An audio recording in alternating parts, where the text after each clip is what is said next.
and this World Cup is actually one of many firsts. One of many firsts, right? So it's the first World Cup in the Middle East. It's the first World Cup that's actually in the Northern Hemisphere winter. It's also the first World Cup that Qatar are going to be in, and of course, it's in Qatar. There's some question marks about that in itself. Of course. But now we know it's most likely or nearly definitely happening. So COVID prevailing. But it's literally about to start within the next 10 months. It has crept up on us quite quickly, actually, especially as the Euros were delayed by a year last year.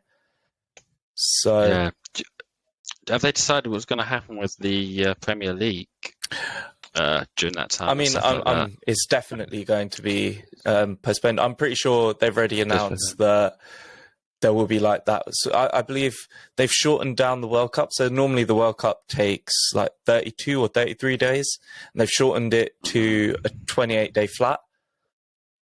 Right. Obviously, because the European leagues all have their winter breaks, I think England might adopt a similar style.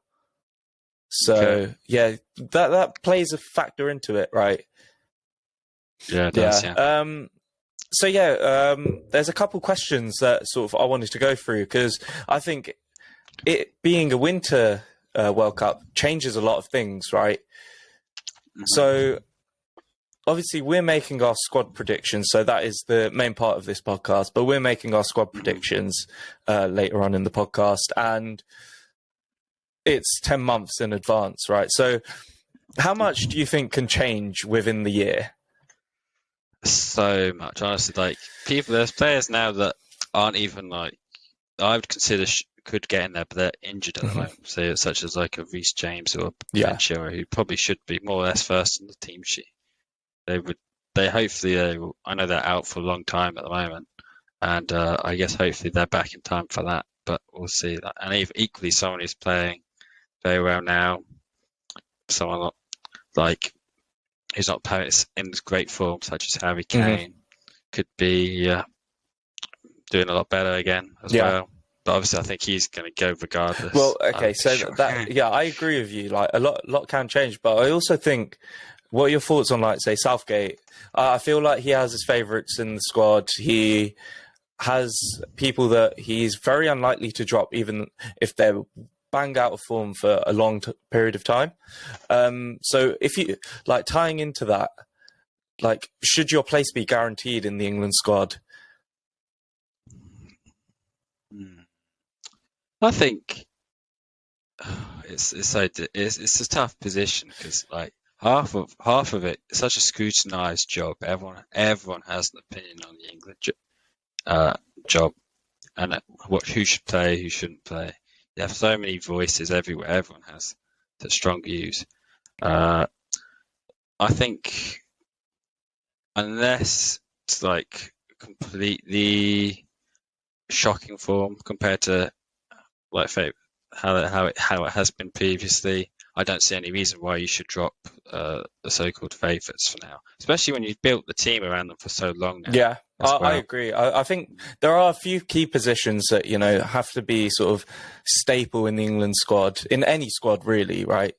Obviously, maybe on the fringes of your squad, you can have players that are, say, in form. I always believe that tournament football should be players that are the most in form. Any tournament sport, players that are most informed should be playing. But there is the factor that, say, the top players that are playing in the Champions League are used to playing against top opposition.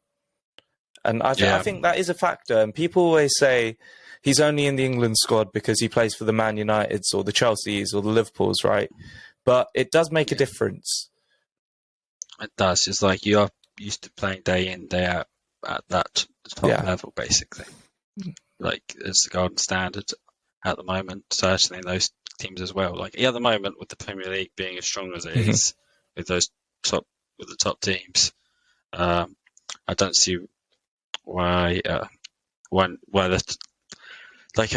you'd have to be playing exceptionally well. And to be fair to Southgate, I think more than most other managers, he's done a really good job of sourcing England players from outside those top four teams. Yeah, I agree. I'd say a number of individuals have had opportunities, right? Like we've seen Phillips, Declan Rice. There's a number, and we'll go through them all shortly. But yeah, even outside the Premier League. So I think, players from abroad. So the likes that are playing in the Serie A, the ones that have played in the German League, Bundesliga, do you think that improves English players and English football as a whole? Yes, I would say I'd have to say absolutely it does. Like before as well, right? Like I feel like even though we have a lot of good players in the Prem, the core and the spines of often the big teams haven't been previously consistently like English players. I don't think.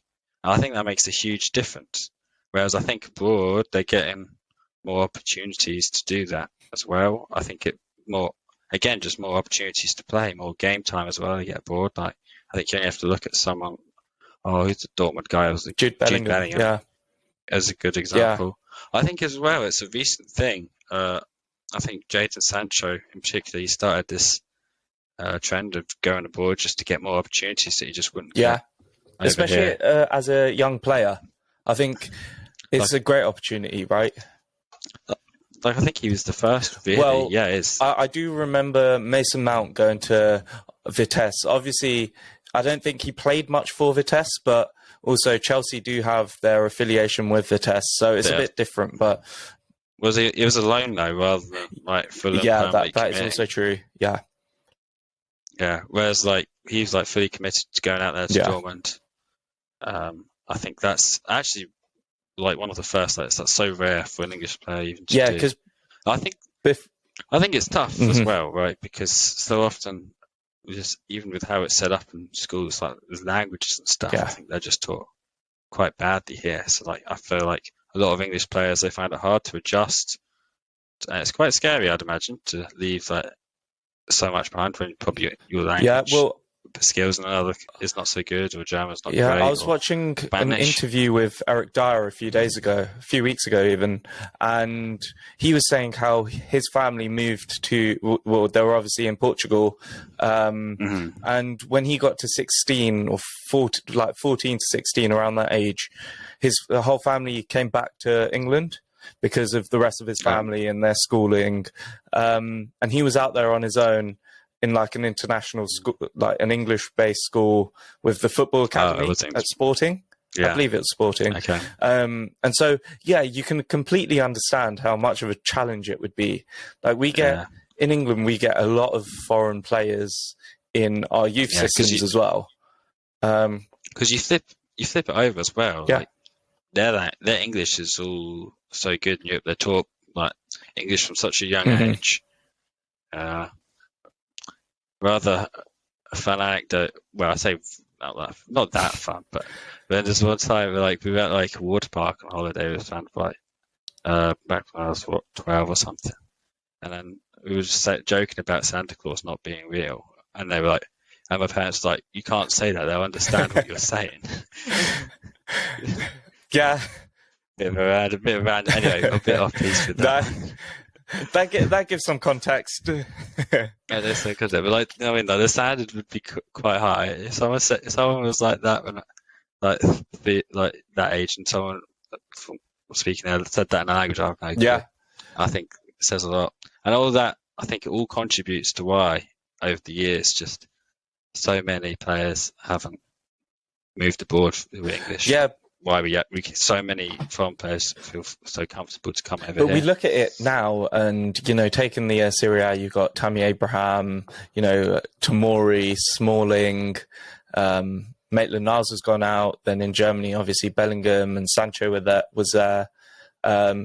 Multiple other players, even Smith Rowe went out to Germany. He was at Leipzig for a year.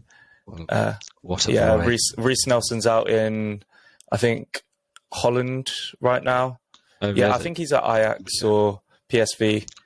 You know, there's players that have gone to those Germany and Italy are the two main countries that I think the English players have gone out to and actually made an impact to the England squad, and so I think it does have. It's a different style, a different sort of culture of football, right? And it does make an impact. Like you can tell, you've got players coming from all types of squads, all types of cultures, and bringing that together does bring a lot of experience as well. Yeah. Well, let's kick off then with we're gonna compile a 23-man squad. What we'll do is we'll have one super reserve each as well to save at the end. Okay. And then after that, we'll make a joint starting 11.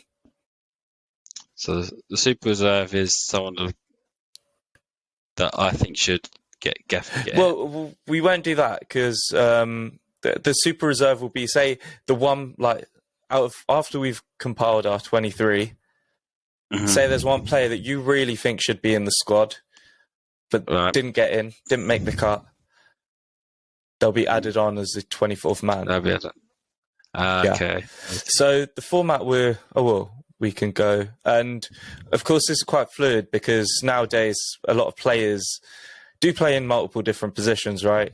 So we've got 3 goalkeepers, then 2 right backs, 2 left backs, 4 centre backs, 4 centre mids, 2 attacking mids, 4 wide midfielders, wingers, and 2 strikers. So let's kick off with the 3 goalkeepers then. I think I can give you. We might be a little biased here, but I know who should. I think we both know who should be England's number 1. I don't know about England's number 1 yet. It's a tough one, but I do know. Let's go through the 3. So I think 2 of them are quite obvious, right? Yes, Pickford and Ramsdale. I mean both have played. That's the obvious. But I don't know, that's who I would consider to be obvious, but I don't know if you think. I'd agree. I think the 3rd spot is a bit more up for debate. But let's just talk about Pickford because he did exceptionally well at the Euros. Yes, he did. Yes, credit and to him, he doesn't do so well for Everton, I don't think. But I think that's just because the defences were so a lot worse than probably the England's defences, and they are nearly getting relegated. Yeah, actually. It's kind of scary. Yeah, that'd be so crazy. Honestly, it's kind of like they're not actually ready for relegation, and yet they're in a fight for it. They're in a fight. Yeah, and it is crazy to think, a team that is nearly relegated is with all the money they spent in there as well. But I mean, if you're getting players like Alex Iwobi for 40 million, then it's rough. It's rough. But then there's Ramsdale. It's just so weird compared to last season. It is. At the start of all this hype with all this hype about they got the good manager. I can't remember Madrid's manager. Carlo Ancelotti, of course, and they were flying. Arsenal, James Rodriguez, Richarlison, and Dominick Calvert-Lewin. They're all just doing bits. I mean, of course, they've faced a lot of injuries this year, but again, that defence hasn't really changed, and their midfield has stayed solid as well. It's just the front 2-3 really that have faced injury issues, and it is a big fall from grace, really. Somehow they beat the Arsenal recently, can you? I don't know if Demarai Gray will ever score. Let's not talk about that because that was not happy. But then the guy who was in goal for that, Aaron Ramsdale, has contributed a lot to Arsenal going forward. I think he's still got a bit to learn as a goalkeeper. As in like shot stopping and commanding his area, but I think he's really good at that. Well, I mean, obviously, I've compared it to Leno, who punched everything out before. But now Ramsdale to be a top keeper, very solid hands. Yeah, as in to be a top keeper though in the Premier League. You're looking at the likes of Alisson, Ederson, and Eduard Mendy, right? It's a bit different. his distribution's really good. Well, though. a stat on his It's distribution, so right? So Ramsdale actually makes this season. He's made 31 passes a game and 106 accurate long balls. And in comparison, so to put a bit of context to that, Ederson has made 83 accurate long balls. Now, I'm not saying Ramsdale is a better distributor than Ederson, but it just gives you a bit of context as to sort of the fact that he is able to play with his feet. Oh, it's wonderful, honestly. It's like, Yeah. When he first came in, I won't lie, I was like, with a lot of goalkeepers, maybe a lot of players, I was kind of wondering how long it would take for his confidence to drop a bit. Like, often players sometimes come to Arsenal, they play well, and then all of a sudden, after a couple of games in, their heads start to drop. They maybe don't quite play as well. Yeah. Their confidence, I'd say confidence more than anything, it goes. But what I really love about Ramsdale is he's very headstrong. Like, you feel this banter and stuff he does with the crowd. And he loves the stick. He loves it. He gives it out. He takes it. And honestly, he's definitely become a favourite for me, and I'm sure a lot of Arsenal fans I think as well. that's the one thing that he has is like a bit of personality about him. And we saw how, like, if we take the England context, right, and how fans really, like England fans really loved Pickford showing that sort of passion and aggression. Similar to how Joe Hart used to do it, you know, and you look back over the years, there were plenty of English goalkeepers that were like that, and I think he sort of fits that mould. I don't think you can. I don't think you can question Pickford's desire or effort or work rate, but I think Ramsdale has an advantage. I think with his frame, I think he's taller, he's a bit bigger than Pickford, and I think, like, as maybe harsh as it is to judge him by that, it does make a difference a little bit. Maybe, but yeah. Those two, I think, are shoot in to go to the World Cup. Yes. Then I have four other goalkeepers written down in my shortlist. Okay. So that's Dean Henderson, Pope, Butland, and Johnston, who have all been in and around the England setup before. Is Johnston at West Brom? I believe so. And West Brom are doing fairly well. They're in the playoffs this year. Like they're in the playoff positions. Okay, they're there. Yeah, I think they're third actually, third or fourth in the championship. So it's a really tough one, but because there's no sort of standout out of the four, maybe aside from Pope, who plays week in week out, and for Burnley have only conceded 21 goals in 17 games this season. So they are also struggling. They have a lot of games in hand, so we'll see how that one develops. But I think a little bit, though, their style, kind of playing, it's not really play to win. It's play to not lose. It is. I think that slight difference is why eventually you go down there. Like, compare it to a team like Brentford, who actually done quite well. They really go at their opposition. They try and play and they try attack. They try play on the front foot, press high and stuff like that. I think slight difference. I mean, obviously personal fans. I've never been a fan of Burnley types of football, so I'm always happy to see a team like Burnley kind of go down, even just for that reason. Yeah, really. but even though nothing personal against Burnley, really. Well, in terms of the England setup, I think seeing as we have sort of two shoe-in goalkeepers, I think the third it just makes sense for him to be an experienced player, right? I'm happy to stick Nick Pope. I think Nick Pope would make most sense. All right. Yes, I would agree. Yeah, so I think we're pretty unanimous on that one. So those are the three keepers: Pickford, Ramsdale, and Pope. I'll jot that down for myself, my own later. I think this is, again, this discussion happens every major tournament that England play in, is the right backs.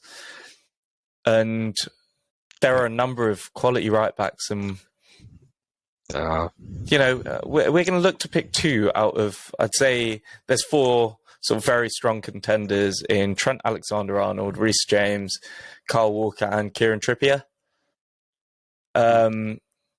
How difficult is it to pick two out of those four? Well, we could go for the cop out and say Kyle Walker's a centre back and a back three. That's normally how we get away with I that. mean, yeah, and Uh, also Kieran Trippier as a left back for England. yeah, It yes, is of very course. cop out because all four of them are good enough to be in the England squad. Yes, I agree, 100%. I think, I think playing Trippier as a quote left back is it's a good option to have.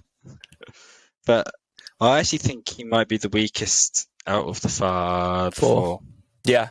Yeah, I think going I think forward, so. you have Trent, who is 23-year-old, playing with so much confidence. He's got 53 goal contributions in like his 140 odd Premier League appearances in his career, which is one in less than every 3 games, which is a phenomenal rate, right, for a right back. Yes. And Yes, yeah. he is.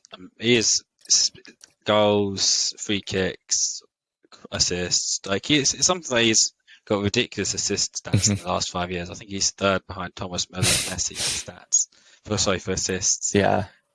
And I just don't know how you can't put that in. Like he didn't go to the He Euros, was injured. He pulled out just before, okay. didn't he? Yeah, okay.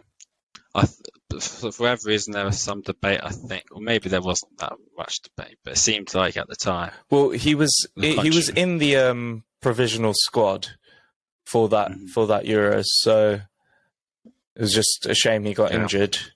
But yeah, again, Reece James going forward, great again. Yes, for me, he's number 2. Yeah, I rate both those against Kyle Walker. Really? Kyle Walker. I've quite strong. Like Kyle Walker's really quick. His recovery is phenomenal. Yes, that's like it. Like so he makes a lot of he panics. I'd say. I don't know anymore. I think it's very different when you're putting him in a Man City team where they're keeping the ball consistently. There's very little for him to do defensively. That's what I mean. But I feel quite often his decision making is not great, but he can make up for it just by being able to use his pace to get back. But every player has their strong attributes, right? We can't say that Trent's the best defensively out of the 4 of them, but he's improving. He's improving, and I don't know. I think his defensive is slightly it's just because I think you're comparing it to that left side of Virgil van Dijk and Robertson, where you just look at it and you just feel that's so much more secure. And I think that's purely the Virgil van Dijk factor over maybe like a Joe Gomez type. I think that's the difference. Yeah. And I think that partnership is stronger than. Yeah, I have strong opinions against Van Dijk, to be honest. I think he's been subpar this season since his injury. But I think that's to be expected. A lot of players do. No, I just don't think he's looked up for it at all. On the ground. But was it ACL he did? Yeah, it's a big injury, and he's had a fair bit of time off. But you expect, he was before his injury, he was not self-acclaimed, but people claimed that he was the world's best centre back, and you expect players to get back to that level, right? Like if you had a striker that got injured for a year, took a year and a half out of the game, and stopped scoring goals, you'd question that, wouldn't you?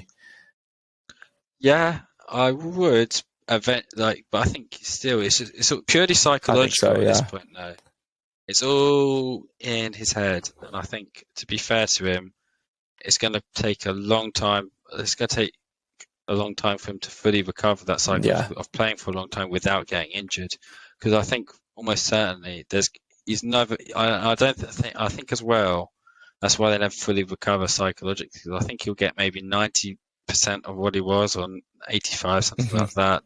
Maybe 95 on like a good day. But I think he'll never quite recover to the 100% mentally because he'll always be afraid of, if my knee goes again, if it goes again, then that's it for him probably. I think. There's so much damage your knees can take. That is true. So what are we going for here then? Because I'll give my opinion on this. I'm potentially thinking Kieran Trippier is going to have not a great season at Newcastle, just based on how Newcastle are going to end up the season. Oh, shit, yeah. And so I'd be so interesting. It's so interesting if they go yeah, down. I'd be inclined to take the other three because both Reece James and Kyle Walker can play on the right side of a back three. Yeah. But then there's also the part of me that says Trippier should go because he can play on the left-hand side of that defence. His set pieces are good. I think we can throw his name out into the left back. Yeah. Pool, so all four of them for you? Potentially. We'll see. I'll have to have a look. Well, we can discuss it now because we'll move on to the left backs. So Cool. Before we do that, the other two right backs I had were Aaron Wan-Bissaka and Tariq Lamptey. And obviously, they're not the same calibre. Lamptey. Oh, that's a They're good not the shout. same calibre, but I don't know. But, you know, they deserve a mention because I think if there weren't the likes of Trent and Reece James... I actually completely forgot about Aaron Wan-Bissaka. I think his tackling, he's got a good rep for his tackling. Yeah, he's good one-on-one. I just don't see him going forward well. I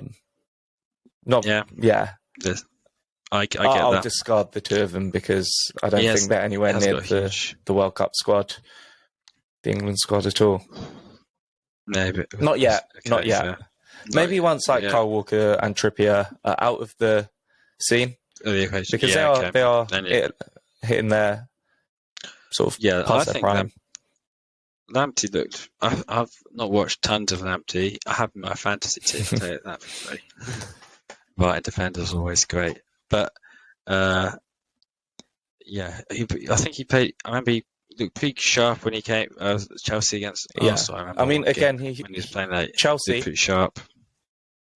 Oh yeah, another Chelsea youth. Oh, is he? He's going to be a good player. Yeah. Okay, fair. So he also faced a big injury last season as well. So. Oh, did he? So, but yeah, moving on to those left backs now, and we obviously have Kieran Trippier in that mix, but then also we have Luke Shaw and Ben Chilwell, who are probably the front runners based on reputation. Absolutely. Chilwell's always had his injury issues, so it'll be a big question mark to see if he's like fit and in form and had the match practice at that point. Do you know what his current injury is? It's a long-term injury. He's out for the season, isn't he? I know that much. So, yes. Yeah, but then we've also seen a couple other players in great form, right? So there is Tino Liveramento at Southampton. He's done really well for Southampton, and Southampton are a very good side as well. Yes, I really love their manager, actually. Hassan Hutul. Ralph. I think he's done a good job with Southampton. They play like quite a nice brand, like an attractive brand of football. Relatively to other teams in and around that position. And then we also have someone who's always been sort of on the verge of potentially being in the England squad and not in Aaron Creswell. And Aaron Creswell. You would throw the West Ham players. The thing is, right, I've watched a lot of him going to the West Ham games, and like when West Ham don't have Creswell at a left back, you can really tell the difference. It's Kufar, is he? Kufar's the right back. That's Creswell. Okay. Just another name, like again based on form, probably not the caliber that England are looking for. They're doing pretty good in the Europa League. That's the thing. They're doing well this season under David Moyes. Do you play? They seem to think. I don't know if they've run out of steam a little bit recently, but slowly. Yeah, and then maybe teams have worked him out a little bit potentially. But another two names that I want to put out there are two Leicester boys in James Justin, who before his big injury last season, he was playing well. Many injured players. And also Luke Thomas. Okay. Both young again, and probably have futures Our future with England. we'll be there and thereabouts in the Yeah. future. I'm not sure if 2022 is their World Yeah. Cup. Though. So I think the three we're looking at are Luke Shaw, Ben Chilwell, and Kieran Trippier, right? Yes, and honestly, that always kind of answers itself, right? It's like if Ben Chilwell's fit, I think he goes there. If there's any doubts, maybe bring Trippier. I think it's. Do you? So do you think Luke Shaw? I have doubts about Luke Shaw. So do I. He's a. But he scored in the final, didn't he? Let's not forget so that. did Kieran Trippier though in the Euros final. Oh yeah, in the semi-finals. Yeah, true. Yeah. Yes. Yeah. Yeah. And the way was it? No, it was the final against Croatia. No, semi-final against Croatia. We didn't make it to the final on that World Cup. So No, not the first. Yeah, sorry, the World Cup. Yeah, mm-hmm. You could say you failed at the first real test. Some might say exactly. So, and Trippier put in that ball to Luke Shaw. So, two big situations. But I think there is potential for Luke Shaw not to be in that England squad. He's not in favour with Ralph Rangnick at United at the moment. Alex Telles is playing all the games. I know a lot of Man United fans were throwing Gilberto Carlos around a lot.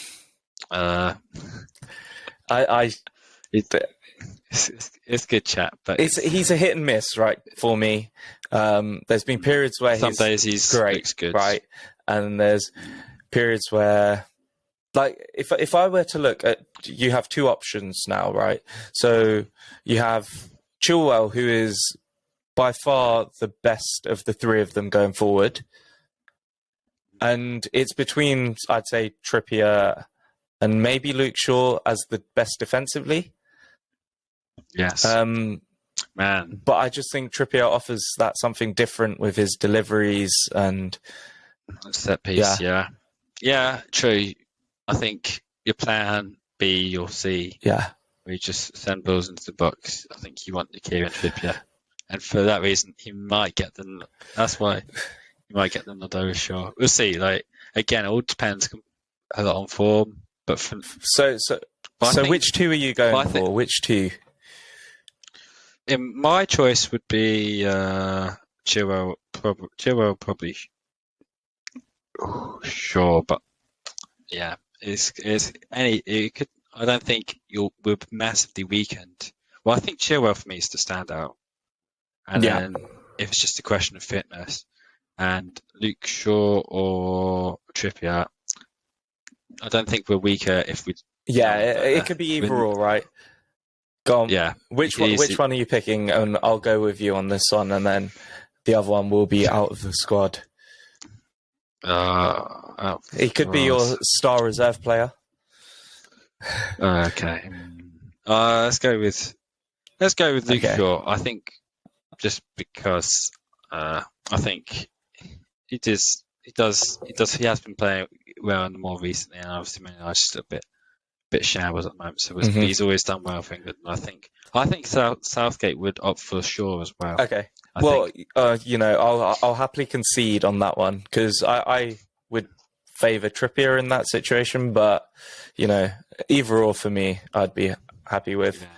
Yeah. Okay, so we'll go to the centre backs, and seeing as we've picked 3 right backs, there's 3 centre backs to pick from. We've confirmed Walker's going to get. Yeah, I think so. I think it's very difficult to leave Walker out, right? Yes, it's kind of impossible. You just want those any players from Man City and Liverpool you want in the team, basically. Well, who are sort of the shoe-in centre backs then? White. Ben White again, Arsenal bias. It comes to mind for some reason. I mean, if we're playing the back 3, then because that is what Southgate has played over the recent times, hasn't he? Yeah, he has.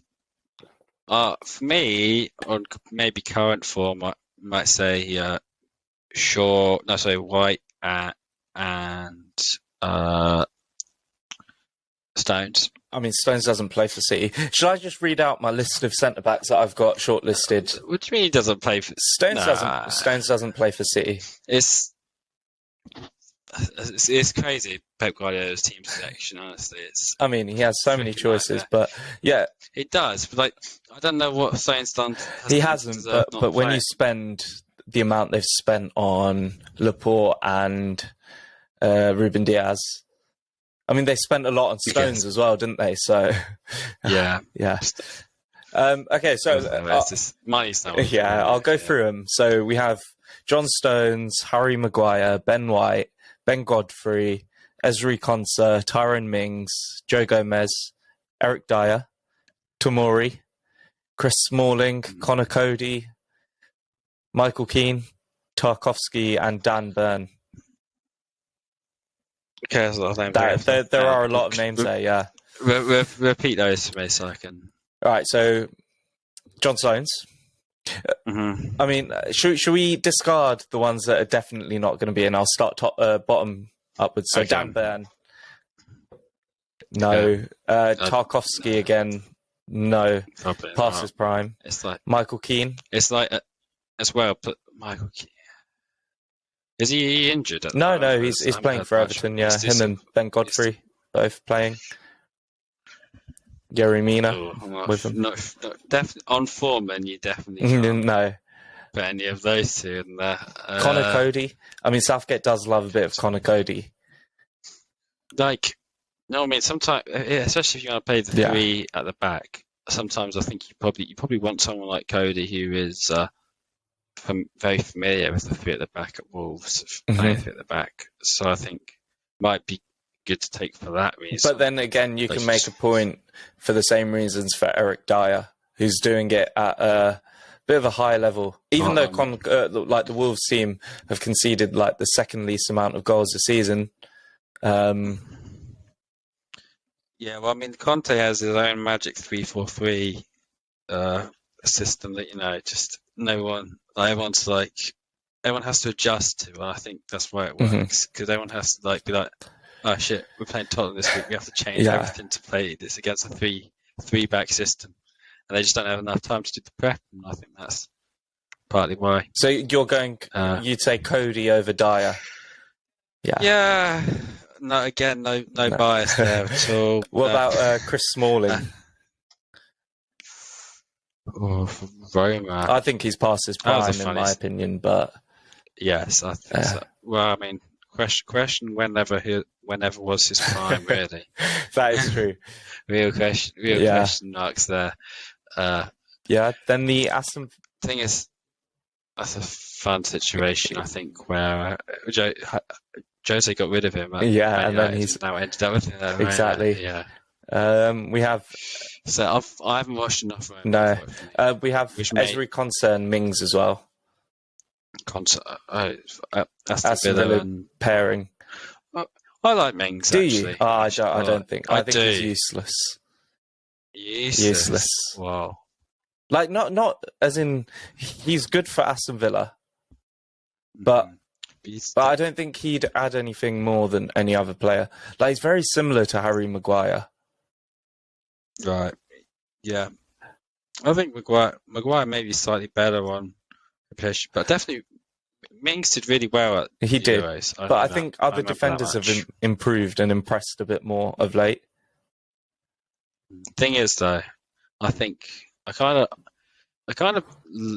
excited for Aston Villa for Stephen. Like, I used to actually watch Rangers in the Europa League last season, just because it'd be like 5-4 every game. It'd be pretty fantastic. Yeah, pretty fantastic. It will be. It will be. They've put together a nice little team, haven't they? I kind of hope Gerrard can do that for Aston Villa a little bit. That style of football where they were just there is potential for that with the players they've got. Absolutely, yeah. So very much. So you'd say Mings has a chance to be in there. What about Joe? I think so for me. What about Joe Gomez? Yes, I mean it's just a question of fitness again for him. I don't know if you saw on social media like the scars left over from his operation. Yeah, I just don't think he'll ever get back to the same sort of level that he was in that season where he was playing alongside Van Dijk. Yeah, well, I mean, like the cost of playing at such a high level for so long and so many games takes its toll on so many players. It's pretty crazy. Yeah. So we have a sort of short list now of 8 players. Well, let's go 7. So there's Stones, Maguire, Ben White, Ben Godfrey, Mings, Tomori, who we didn't speak about, and Connor Cody. Oh, we didn't. Yeah, he's been playing for Chelsea a lot, actually. Tomori. Well, no, he's at AC Milan currently. Okay. That's so much I know. That's how much I know about that then. And he's doing quite well there. Obviously, Milan won the league last season. Inter Milan did. AC Milan did. Nice. Well. we love our Serie A football over here.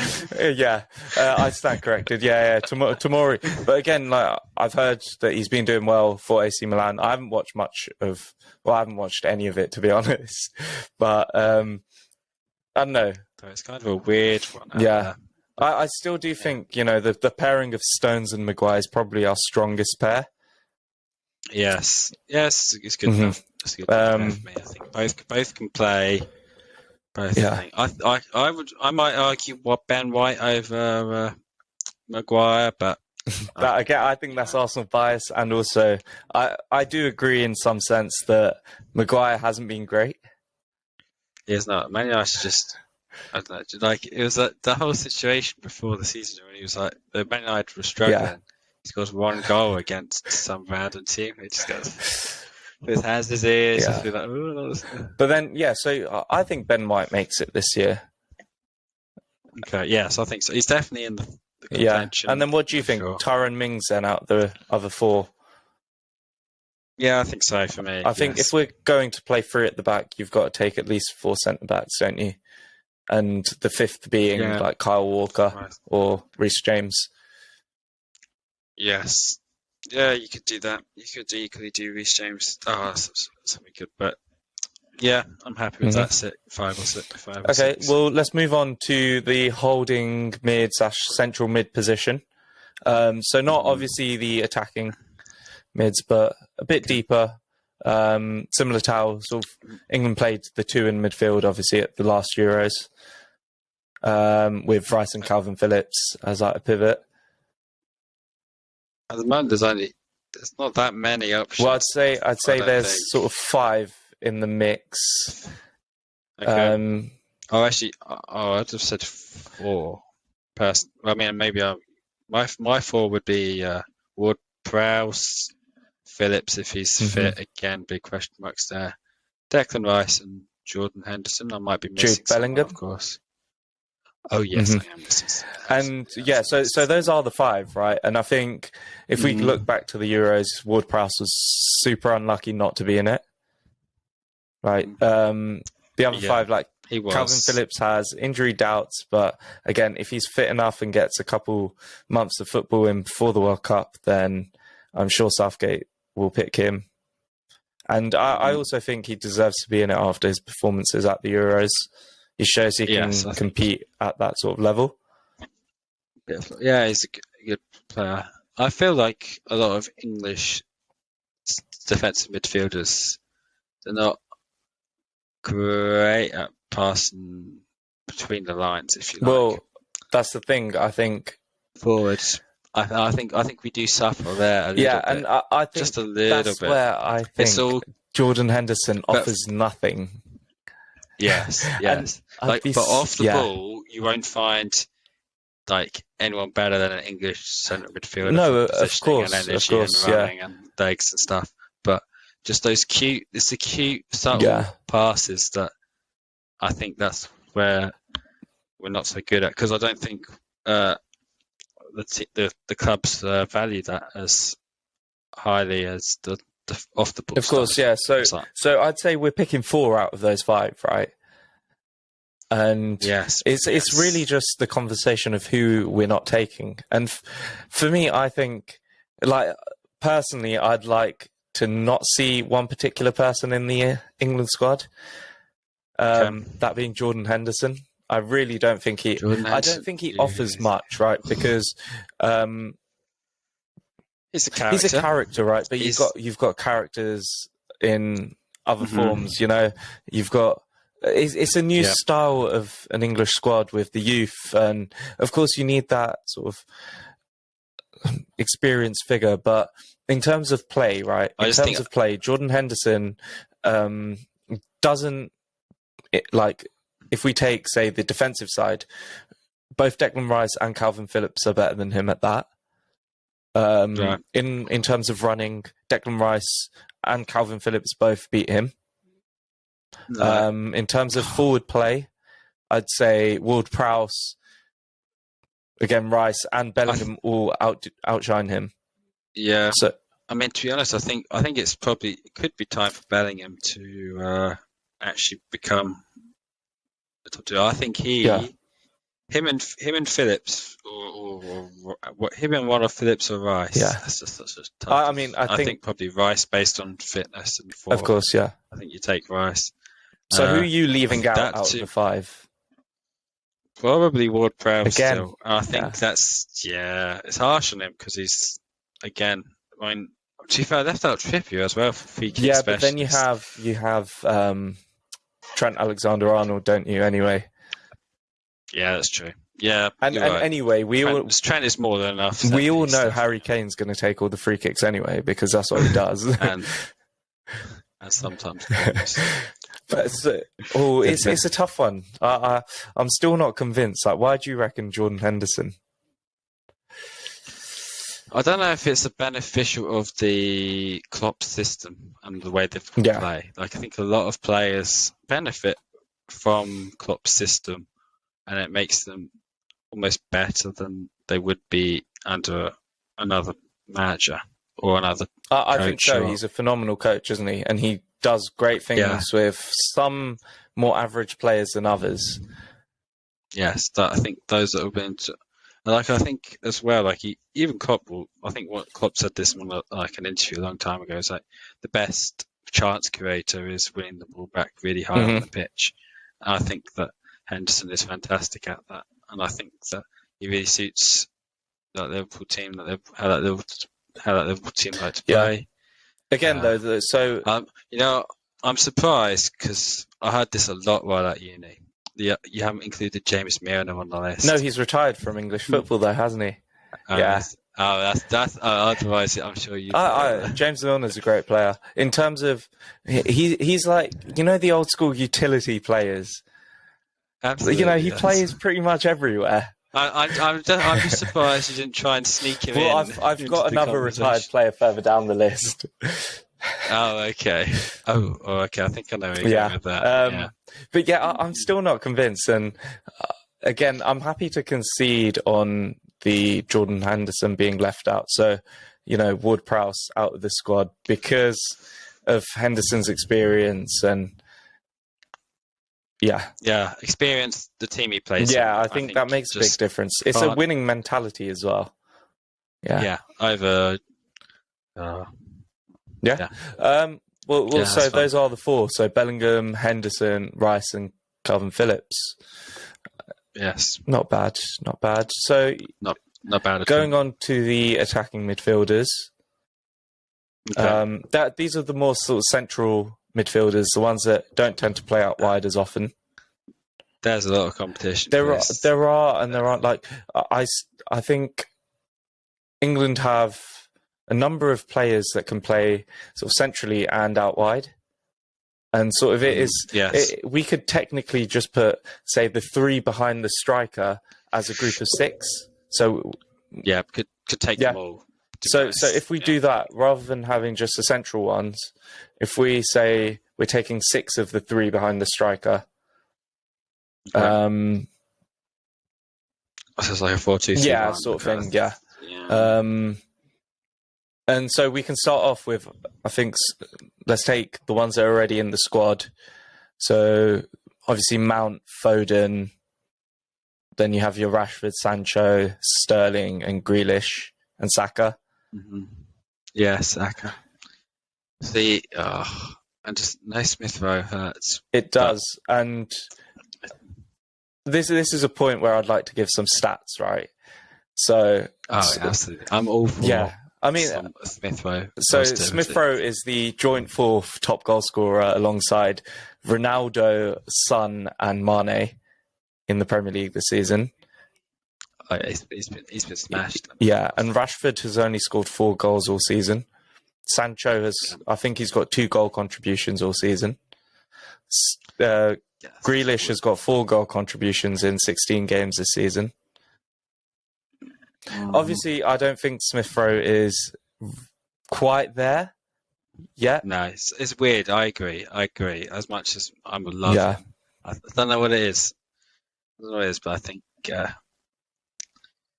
it's because I think it's the Odegaard factor. Honestly, yeah, I think that's why he's not kicked Odegaard out of the starting 11, and therefore I don't think it's not his position, and Odegaard's kind of floating there. And I think that's why, for me, I think not quite. Mm-hmm. Yeah, and then obviously we have I think Mount's a shoe-in and Foden are shoe-ins for sort of the more attacking floaters on the pitch. Yes. Yeah. You know, they're 2 guaranteed sort of players, aren't they? No, I think Foden out of those 2 for me as well. And then we've got out of like the more wide attackers. So there's Rashford, there's Sancho, Sterling, Grealish, and Saka. And for me, I've jotted down that we can only really have 4 of them out of those 5. And some United fans will even say Greenwood has a chance. Now, now, all United fans have been talking about how good Greenwood was in front of goal and has been this season. The man has only scored 5 goals in 20 games. Yeah. That's not a great return, right? It's not. But it feels like it could be more sort of a breakthrough season for him, where he's just trying to secure his place. But like, how do you secure your place against Cristiano Ronaldo? You can't. Edison Cavani. No, it's very difficult to be. It's third fiddle. I think he just needs. I just think he just needs to get more consistently. Whereas, like Saka, for example, is playing pretty much week in, week out. I mean, he's a key player, right, for Arsenal. And also, he performed so well at the Euros that I think he's also another guy that's sort of genuinely a definite for the England squad. Honestly, I was so sad that he was the one that took that 5th penalty, regardless of... Like, if it had gone in, I'd be like, fantastic. If he missed... Or was it the 5th? Like, he was too young to do it. I don't know. Yeah. It felt like I was like... As soon as he stepped up, I was like, "Oh, why does it have to be him?" Again?" But that just shows that he was that confident to take it ahead of some of the more senior players, right? So it's only good signs, I'd say. And I think alongside him, you know, Sterling did incredibly well at the Euros, like big tournament, popped up with a fair few goals. And then also Grealish played pretty well for England as well. Yeah, Grealish. There was a lot of... I remember there was so much talk in the build-up about getting Grealish playing. Yeah. And to be fair, he definitely deserves it. I still rate him a lot. And like, it's hard. He's kind of gone from big fish in a kind of middle pond to probably a above average fish in a much larger pond. And I think that's like, I think that's honestly probably the difference this season, maybe why he hasn't. Well, I do think the one big thing about Grealish is he is a player a bit like, you know, Wilfried Zaha, where he is this star player in a team. Like, he likes to take things on his own, create things on his own. Whereas he is Aston Villa. He is the man. Whereas at City, and I remember Henry giving an interview about Pep Guardiola and saying, if he was out of position in a Champions League game for Barcelona and he managed to score a goal, but at half-time he got taken off because he was out of position. Yeah. And that is the type of manager and system that Guardiola plays, right? And I think that's like, as good as Grealish is, I was a little bit surprised as he went through because Yeah. I feel like he's so like free, does what he wants, But and that's kind of like his strength. And whereas I think because of that structure, I think that move was more so because, a bit like how Bayern do it, where they just take any big player that is sort of at the lower clubs. They didn't know who else to go for, maybe, and they were like, he's probably the best available. We probably want someone in that position. Let's grab him. So So which of these four are we of these five are we picking? Four of them. There's Rashford, Sancho, Sterling, Grealish, and Saka. Oh, and can I just put a quick mention in for Jared Bowen this season? Jared Bowen. I think he's not good enough for the England World Cup squad, but he will get an England call-up this season. How old is he's like 25, 26, potentially even younger. Okay. I was going to say, because I think if he's a bit older, that might play a little bit against 13 goal contributions this season. Yeah, no, he's doing very well. He's been a key part of West Ham this year, and them being in such a position. But again, even after that, like just based on sort of form and quality, he'd still probably be second fiddle or third fiddle on the right hand side. Yeah. So it's a difficult one. So yeah, I think four of those. Which one are we leaving out? Okay, well, I think it was telling that Saka got into. I wasn't going to answer which one I'm leaving out just yet, but Saka ended up starting ahead of all of those. I think that is very telling. So for me, I think it's definitely him. I think Sterling. Honestly, I think I might, on current form. I mean, this weird current form. I was about to leave Rashford. I mean, I was going to say the same. I think Sancho's not even playing, but I actually think he's one of the first. Actually, one of the most like flair type players. He does. I think he has more ability than Rashford. Yes, agreed. Like, I think, like, again, it's a bit like similar midfield situation. Like, we love off the ball and the running and the being quick and making the right runs at the right times and being able to get back and hold defensively shape. Yeah, maybe slightly more than he can stay up. We just have this guy's so good on the ball. He can dribble past 3-4 players and he can stay up top. We might prefer the guy that's more like to come back and get into shape than the one that's maybe like so good at dribbling, like a Sancho. Maybe. I think for that reason, I think that's why a player like Rashford maybe starts ahead of him. Okay. And so for Man United, but for me personally, I don't think there's any competition now. I think Sancho's so much better. So would you say this is your choice? So say you were the manager, you'd leave out Rashford based on sort of the long period of poor form, right?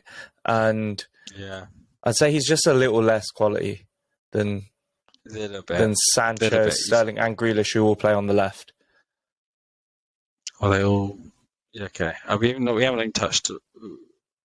Well, they all interchangeable. Yeah, they are. Because they are left, right. They can do either side. Even through the middle with Grealish. Sterling did a bit through the middle as well. I think he just drifts inwards, and that's the way he plays, right? Okay. And he's sort of making. I mean, Guardiola's turned him into sort of any position, be in the right place at the right time. For me, I would be leaving out Rashford. For you? Yeah, I think. But he might be my 24th. See, this is where I was going to bring that up. So yeah, I think he's my 24th. He might be for now. He might be the 24th, unless there's some. There might be shocking. Might be some shockers. Coming up in the striker position, and I think as we discussed earlier, there's one shoe in right in Harry Kane. Yeah, I think it's going to take. He's going to have to be like injured Yeah. with horrifically for it to not. I mean, to be, even though he hasn't scored that many goals this season, like even if it's a minor injury for Kane, I think he still goes. yeah, 100%, 100%. Like he is England's talisman, isn't he? You know, he's the focal point of the attack. Yeah, he's the man. Maybe and probably rightfully so. 100%. Like his credit. his goal record is phenomenal. You've got to give it to him. He has to leave Tottenham if he wants to win something. I think so. Yeah, especially now that Conte's there. As good as Conte is as a manager, I think he still hasn't been scoring that many goals since Conte's. No, that's exactly what I'm saying. Though I don't think Conte plays to his style. Yeah, he does. Like he likes to. I could see him doing like what Wayne Rooney did, where they try to kind of drift midfield because his passing is pretty insane. Yeah, and like his control in the middle, very underrated. His hold-up plays are really good. His passing's very insane. He's got a pass in there. Yeah, if he wasn't a Tottenham player, I'd feel sorry that he's basically having to carry that team by himself. Yeah. Well, the other striker now. There's a couple of options. We have Danny Ings, Tammy Abraham's doing well at Roma. Yes, he is. Yes, I saw it. Most goal involved. Yeah. Most goal involved. Yeah, Dominick Calvert-Lewin. Once he gets back to fitness, he had a great season last year. He did, yeah. I think Callum Wilson's a bit past it. I think if Carlo, probably, but he's still. It's hard to judge that one though because he's Newcastle. He's also a very big form player. Like when he's on form, he's banging in goals. Yeah. Ollie Watkins has been in the squad recently. Okay, yeah. Ollie Watkins, I forgot about him, but yeah, I like what he offers. He's got good pace. Patrick Bamford, also been in the squad after last season. Was very good for Leeds last season. He's another one that's kind of he has. Him and Calvin Phillips have been huge for Leeds.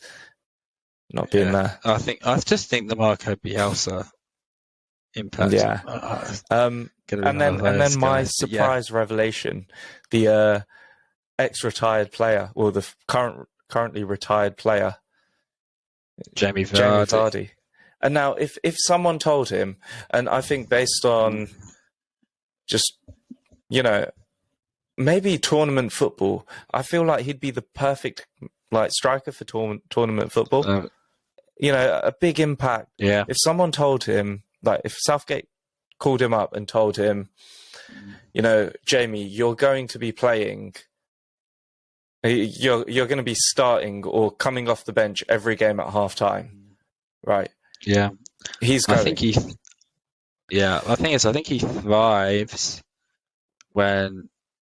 he thrives on the counter attack. There's no doubt about that. His biggest asset is his strength. Yeah. So it's just speed. Speed's the man. Yeah. His biggest asset is his speed, and when you're defending and there's all that space behind, that's where he excels. But I think I'm going to be honest here. This is where I don't think he gets. And I think we just have other options, from wide and that for that kind of role, the pacing behind. So. I mean, obviously, I think all the other strikers that we have offer completely different things.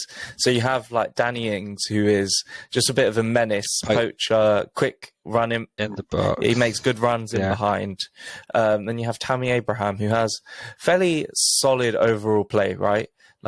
You can hit it long to him. He'll sort of connect, play. Also a bit of a poacher. I mean, we've already proven our Serie A knowledge is pretty weak. That is true. But I reckon he will actually improve a lot. Yeah.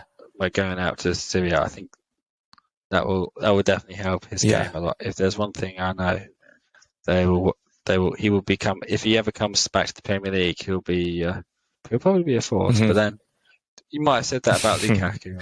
Everyone was saying that about Lukaku. So was Roman Abramovich and Thomas Tuchel. But not quite the same. No, it's quite the same piece. And then we have Dominick Calvert-Lewin. Yes, a player I like, again, a player who's suffered from, I think, just the Carlo Ancelotti. I think if Carlo Ancelotti had stayed at Everton, I think for sure he becomes an amazing striker. I don't know, like just the form he hit at the start of last season was just incredible. I don't know if injuries or whatever picked him up, set back and stuff like that, but just hasn't quite been, I guess, a series of unfortunate events, really. I think it's very difficult here when there's only a 23-man squad, isn't it? And you've got to pick, sort of one player, but, the players aren't similar in style. Ideally, you'd have two of them who have, say, like a Danny Ings and a Calvert-Lewin who offer very different things, right? Which makes it very difficult. And even then, none of them really get in over. No, but it's that sort of second option, which in tournament football you need, right? Yes. Yes, because you can't play. Sounds like you said, that's the reduced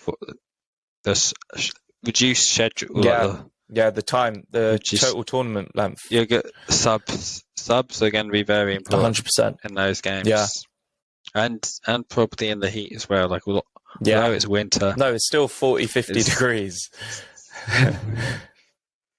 So, who are you going for then? Kane, obviously, and Dominick Calvert-Lewin if he's fit. I would go for the same. I think Calvert-Lewin offers the best sort of impact off the bench. I think, assuming Tammy Abraham can, if Tammy Abraham can improve, show his continuing playing well in Rome, then I think he's definitely in with a shout.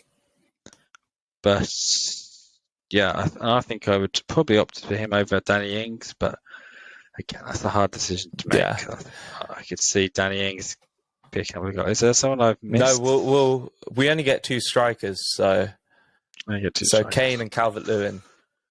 It's Kane and Calvert-Lewin. Yeah. So who would be, now that we know the whole squad, who would be your sort of star reserve player?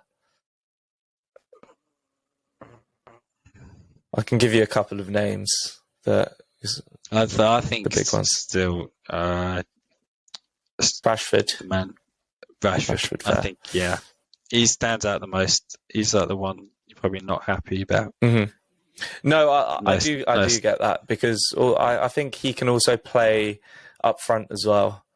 Not that he's done it for a long time, but he can do that. Yeah. He hasn't quite been the same since the political stunt, I think. And by stunt, I mean he's done a fantastic job there.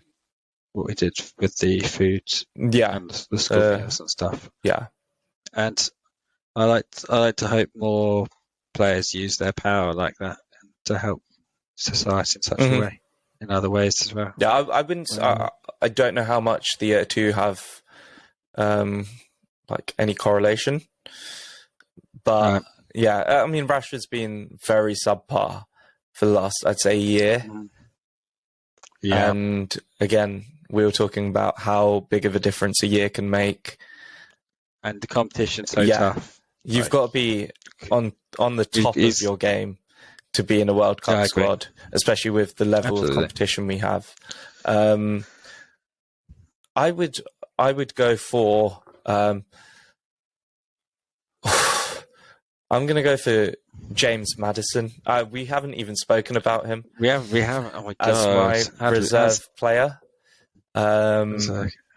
because I don't know. He's good. He can drop into that sort of centre mid. He is very good.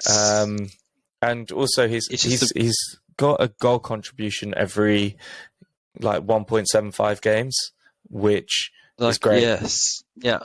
I know he's great, but I've heard some Leicester fans are maybe a little bit on the fence. Not on the fence, maybe 25 doubts peeping around. I get the doubts because he's inconsistent at times, but I also think he's faced his fair share of injury problems, and when he's playing well, you get the quality out of him. The way him and Tielemans and Vardy and Harvey Barnes link up. Yeah, they haven't, like, for whatever reason, they haven't been. Maybe they're a little bit. It's going to be, that's a tough situation, Leicester, I think, because I think like there's 2 times where maybe they should have been in the Champions League, and they've kind of borrowed it. To be honest, they should be Champions League this season. Yeah. To be honest, over maybe like a Chelsea or even Liverpool. Maybe. No, I think they were like last year. Yeah, it was the final day, wasn't it? That they didn't make but then it. Even then before, I think their place could have been secured much earlier than that, but they just couldn't get over that last hurdle. And I think 2 years. In fairness, they've won the FA Cup. Yeah, they have. They won for the first time. They're still there. They're still there, and it's a great club. Like they've sort of solidified themselves as like a top 8, top 10 club, right? But and every few seasons they'll challenge, and I guess it's one of those clubs where they can't afford to offer, hundreds of thousands a week, and so they can't have those big players staying once they've sort of started performing well. So, just happens. Just happens. I just think they're players that are slightly younger and also slightly better, like Foden or But again, I think that's partially down to the fact that I mean Foden has great quality, right? But he's also developed playing against much better competition, learning from better people in training and competition for places. So he's probably had to improve that much more anyway. And I think that's probably enough for me to deserve his spot. So you're going for Marcus Rashford as your star reserve player. I'm going for James Maddison. That's only because of his name rather than his form. It's one of those. If you were picking a form player, no biases, no biases. Oh, bias.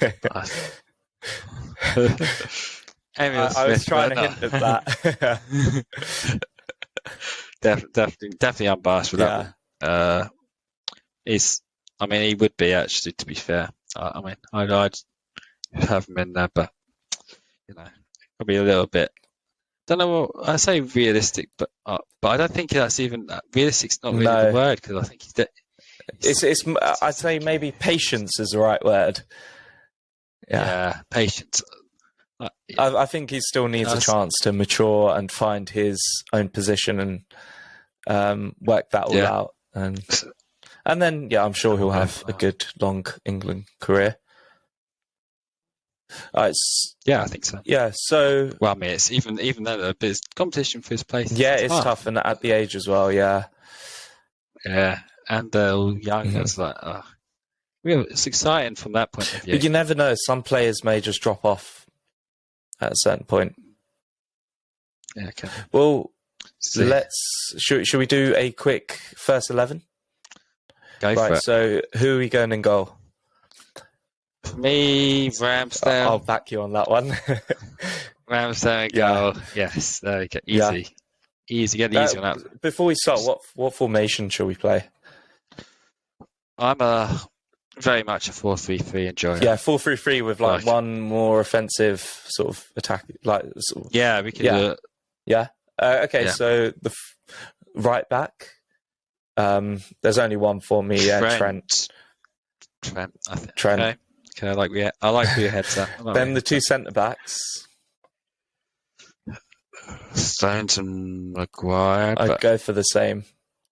Yeah, I think so. I would put White there, but I think if Stones doesn't play football again, like in the league consistently for Man City for the rest of the year, and I think he'll still play though. I think he's very good. I like John Stones a lot. I've always liked John Stones. I always felt like people were very harsh on him at the start of the career, particularly like his his playing out for the back makes people nervous, but at the same time, it's like a style of play, right? Sometimes sometimes the reward is almost worth the risk. Yeah, well, Man City do that, don't they?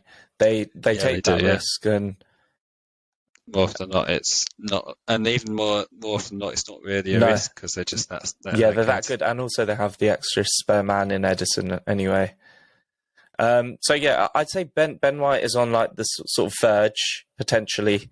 Yeah, But potentially. yeah, for me, still Stones and Maguire. Left back. Ben Chilwell, assuming fit. Yeah, I think that would make it very similar to the way Liverpool do it with Trent and like Robertson. It'd be Trent and Chilwell both bombing forward. I think that's where, based on our DM how our central midfielders line up, I think that's probably better for us to do it like that. Yeah. Well definitely. Like to be, I think we might struggle. We struggle a little bit going through the middle, attacking through the middle. So definitely, I think we're definitely have more joy out wide. Yeah, with the overlapping fullbacks, right? It's always provided joy. Again, trying to create the 1v1s for maybe a Grealish whoever's out there, right? Yeah. So the DMs then, or the sort of three centre mids, three midfielders. For me, two DMs, Rice and Bellingham, for me, would be the most entertaining England team to watch. Yeah, it'd be the most entertaining. Maybe not the most effective or like most reliable because of Jude Bellingham being still as ridiculously young. Yeah. And also, I don't think... I think he's more of a flary attacking sort of creative midfielder. And if we're looking to push Trent, if we're attacking Chilwell, down the flanks, we want a bit more stability. Like maybe just don't want to go for the standard Phillips Rice, but it's proven to be a good combination. I'd go for Rice and Phillips there. But I mean, I'm going to go for Rice and Bellingham purely for the entertainment value that I like to think that would be from that. Yeah, like the attacking options we have going forward. And then the third midfielder, Foden. Yeah, I think so. So say now, in terms of the Bellingham attacking potential, right? Say you had Mount and Foden with Declan Rice, and Rice just sitting with Mount and Foden. That's the thing. It's weird though, right? Because I'm not sure you could play both Mount and Foden purely because I think they would both do the same thing. Yeah. Make the same kind of run, same kind of positions.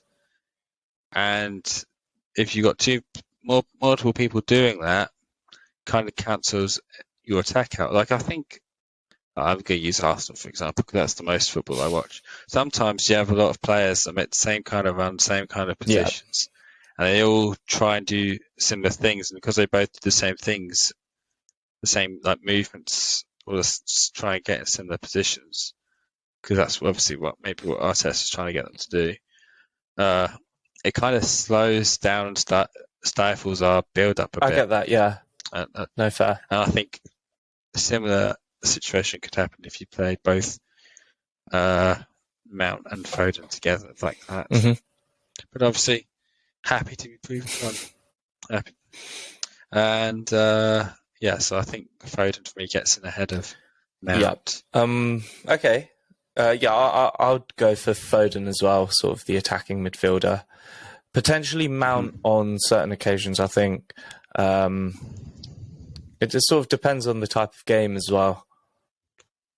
Yeah, I think Mount's good at making sort of the right runs. He gets shots away, and he's a good goal contributor. Yes, I think if you want to play slightly more on the counter attack, probably could be better than Foden. Yeah, I think Foden's just a bit more creative on the ball. Yeah. But then, what about Grealish as well through the middle? I think I prefer him out on the left. Yeah. Okay. Yeah, that works. But then, I think for me, who are your left and right wing? Your out wide players? I'm not. It's hard to ignore Sterling. Yeah, it is. That's the problem. but for me, it's Saka, and one of Grealish or Sterling. yeah, Yeah, I'd agree, and I'd say Sterling edges it, just because I think he's just a bit more quality. He's a proven goal scorer, and that's what is a bigger thing. Yes, I think I would have. I think I'd actually prefer Foden. Sorry, not Foden. I think I'd prefer a Foden Grealish with one DM more than a Mount Foden. I don't think Mount's definitely more likely to play that role than Grealish. Yes. Yeah. Yeah, I could say that, but personal preference. Yeah. I think that would be. I'd rather have that than those. Yeah. Mm-hmm. And then obviously Harry Kane up top, right? That's the obvious. The obvious. The obvious. Yeah. Yeah, no. I think that's fairly similar to how it was in the Euros last year. Not much is changing. I think one big thing is potentially having Trent back, like in the England squad, and hopefully he's fit enough. I think there's a bit of a question mark over Foden's discipline. A little bit on occasion, off the pitch. Off the pitch. Does that really matter? But there was a lot of talk. Well, I say a lot of talk. I heard some talk about some, I guess, shenanigans him and Grealish got up to or something last time on the England squad. But again, it happens with. Happens with the young players, doesn't it? Yeah, no. They're humans. We'll just say no more. We'll say no more on that. Well, there you go. That is the England squad that we've picked out. A lot could change by the time we hit sort of October, when the squad gets announced, November even. And that is also the team that we've picked out. Simon, where do you think England are going to get to? It's coming home. I'm a little bit more pessimistic this time. I think at the Euros I was a bit more optimistic, but we'll see. We'll see how the squad gets together in the games coming up later this year. I think quarterfinals, depending on the draw, probably would be my expectation. I'm going to say, I'd say an expectation's a semi-final. If we get any further than that, then it's a bonus. Yeah, I'd say so. Got a lot of good players, and actually core positions for a lot of teams. Whereas I think I like what Southgate's been doing. A lot of people may disagree, have their own opinions, but I'm actually quite a fan of what he's done and what he's been doing. And well, it's got results. It has. It's got the results. It has. And maybe you could go more for them or attacking. Mm-hmm. And maybe that would also work. A lot of people probably aren't wrong with that. Well, that's the thing. So, I mean, if you are listening up to this point in the podcast, then make sure to let us know who would be in your starting 11 for England at this point for the World Cup. Make sure to, follow, like, and subscribe and all of those things. And I will catch you guys in the next one. Thank you to you, Simon. Thank you for having me. It's been fun. We will hopefully look back at this and see what the squad looks like in October, November time. Sounds good. Can't wait to see how right we were. That's going to be great. Lovely. Take care. Take care. Catch you later. Oh.